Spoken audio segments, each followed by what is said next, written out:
युधिष्ठिर का विलाप तथा व्यास जी के द्वारा मृत्यु की उत्पत्ति का वर्णन। संजय कहते हैं, महाराज, महावीर अभिमन्यु के मारे जाने के पश्चात सभी पांडव योद्धा रथ छोड़, कवच उतार और धनुष फेंक कर राजा युधिष्ठिर के चारों ओर बैठ गए तथा अभिमन्यु को मन ही मन याद करते हुए उसके युद्ध का स्मरण करने लगे।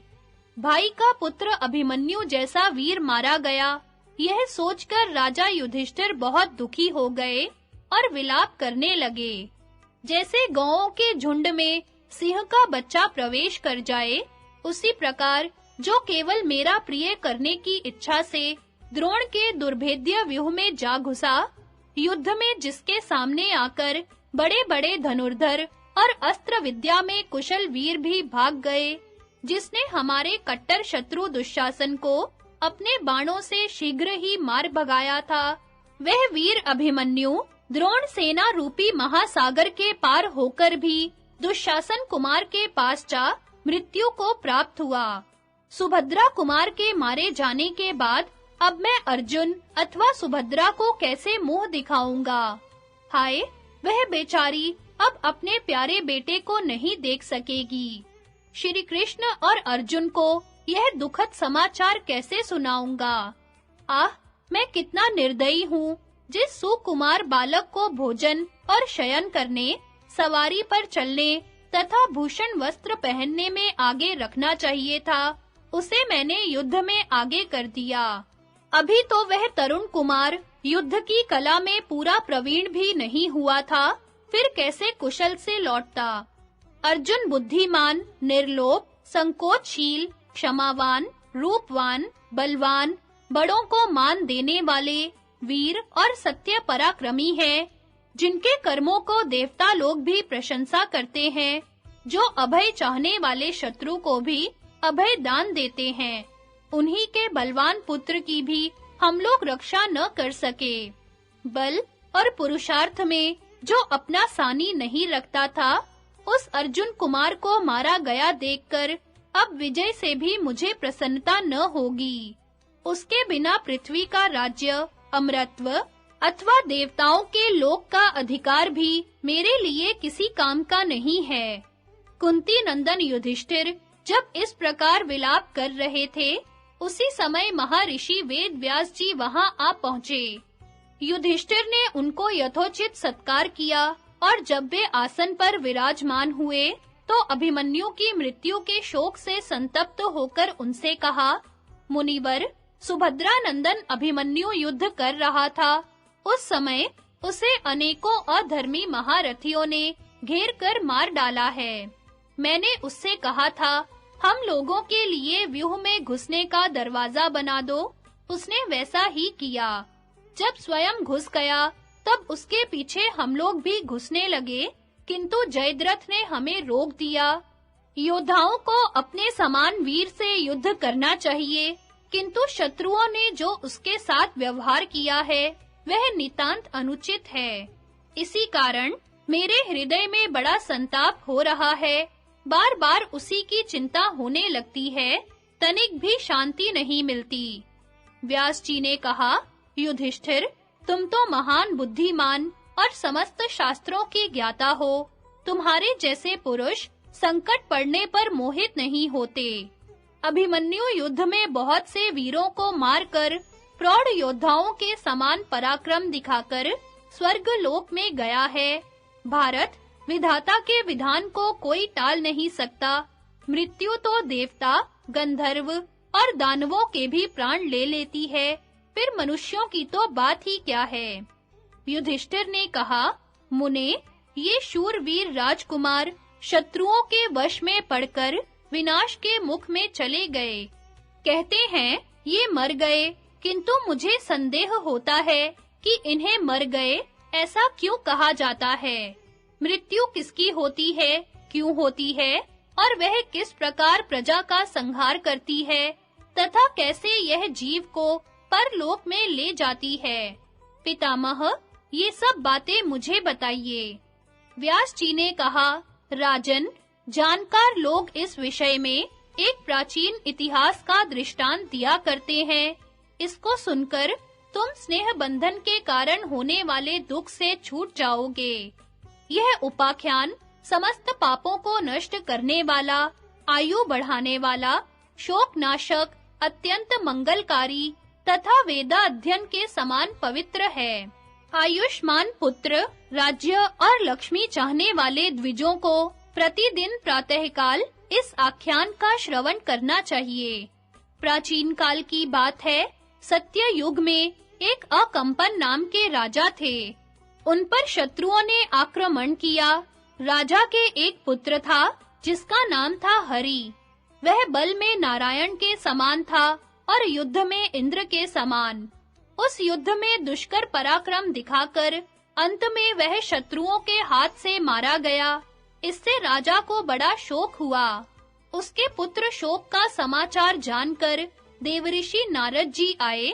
राजा ने उनका यथोचित पूजन करके बैठने के पश्चात उनसे कहा, भगवन, मेरा पुत्र इंद्र और विष्णु के समान कांतिमान एवं महाबली था। उसको बहुत से शत्रुओं ने मिलकर युद्ध में मार डाला है। अब मैं यह ठीक-ठीक जानना और सुनना चाहता हूँ कि मृत्यु क्या है, इसका वीर्य, बल और पौरुष कैसा है। राजा की यह बात सुनकर नारद जी ने कहा, राजन, आदि में सृष्टि के समय पितामह ब्रह्मा जी ने जब संपूर्ण प्रजा की सृष्टि की, तो उसका संहार होता न देख उसके लिए वे विचार करने लगे। सोचते-सोचते जब कुछ समझ में न आया, तो उन्हें क्रोध आ गया। उनके उस क्रोध के कारण आकाश से अग्नि प्रकट हुई और वह संपूर्ण दिशाओं में फैल गई। भगवान ब्रह्मा ने उसी अग्नि से पृथ्वी, आकाश एवं संपूर्ण चराचर जगत को जलाना आरंभ किया। यह देख रुद्र देवता ब्रह्मा जी की शरण में गए। शंकर जी के आने पर प्रजा के हित के लिए ब्रह्मा जी ने कहा, बेटा, तुम अपनी इच्छा से उत्पन्न हुए हो और मुझसे अभीष्ट वस्तु पाने योग्य हो। बताओ, तुम्हारी कौन सी कामना पूर्ण करूं? तुम्हें जो भी अभीष्ट होगा उसे पूर्ण करूंगा। रुद्र ने कहा, प्रभो, आपने नाना प्रकार के प्राणियों की सृष्टि की है, किंतु वे सभी आज आपकी क्रोधा अग्नि से दग्ध हो रहे हैं। उनकी दशा देखकर मुझे दया आती है। भगवन, अब तो उन पर प्रसन्न होइए। ब्रह्मा जी ने कहा, पृथ्वी देवी जगत के भार से पीड़ित हो रही थी, इसी ने मुझे संहार के लिए प्रेरित किया। इस विषय में बहुत विचार करने पर भी जब कोई उपाय न सूझा, तो मुझे बहुत क्रोध चढ़ आया। रुद्र ने कहा, भगवन, संहार के लिए आप क्रोध न करें, प्रजा पर प्रसन्न हो। आपके क्रोध से प्रकट हुई आग पर्वत, वृक्ष, नदी, जलाशय, तृण, घास आदि संपूर्ण स्थावर जंगम रूप जगत को जला रही है। जब आपका क्रोध शांत हो जाए, यही वरदान मुझे दीजिए। प्रजा के हित के लिए कोई ऐसा उपाय सोचिए जिससे इन प्राणियों की जान बचे। नारद जी कहते हैं, शंकर जी की बात सुनकर ब्रह्मा जी ने प्रजा का कल्याण करने के लिए उस अग्नि को पुनः अपने में लीन कर लिया।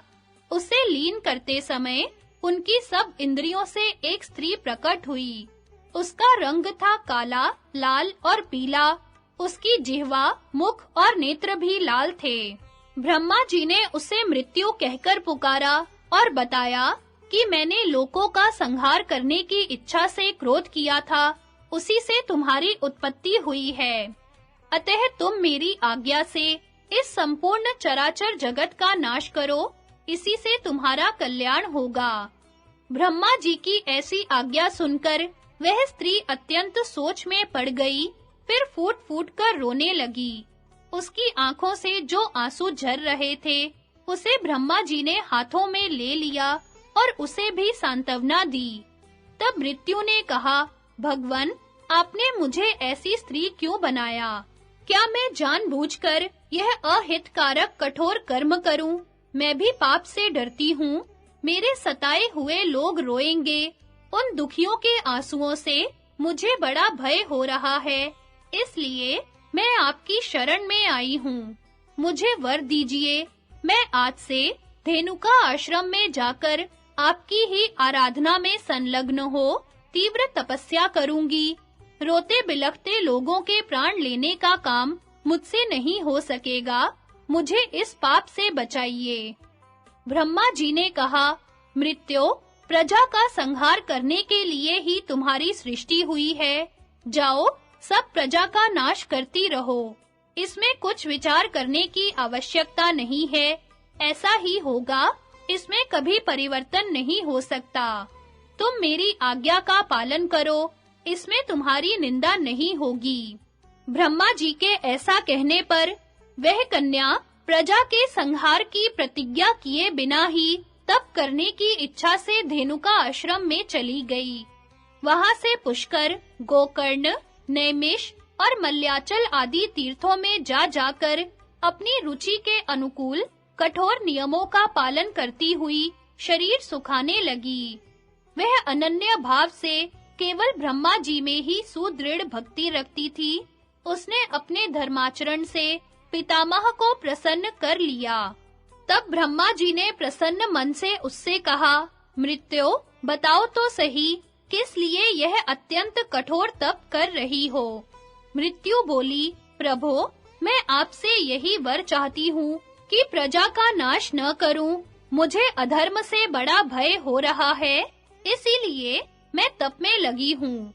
भगवन, मुझ भयभीत अबला को आप अभय दान दें। मैं एक निरपराध स्त्री हूँ, बहुत दुख पा रही हूँ। आपसे कृपा की भीख मांगती हूँ, मुझे शरण दीजिए। ब्रह्मा जी ने कहा, कल्याणी, इस प्रजा वर्ग का संहार करने से तुम्हें पाप नहीं लगेगा। मेरी बात किसी तरह मिथ्या नहीं हो सकती, इसलिए तुम 4 प्रकार की प्रजा का नाश करो। सनातन धर्म तुम्हें पवित्र बनाए रखेगा। लोकपाल, यम तथा तरह-तरह की व्याधियां तुम्हारी सहायिका होंगी। फिर देवता लोक तथा मैं सभी तुम्हें वरदान देंगे। यह सुनकर मृत्यु ने ब्रह्मा जी के चरणों में मस्तक झुकाकर प्रणाम किया और हाथ जोड़कर कहा, प्रभो, यदि यह कार्य मेरे बिना नहीं हो सकता, तो आपकी आज्ञा शिरोधार्य है। अब एक बात कहती हूँ, उसे सुनिए।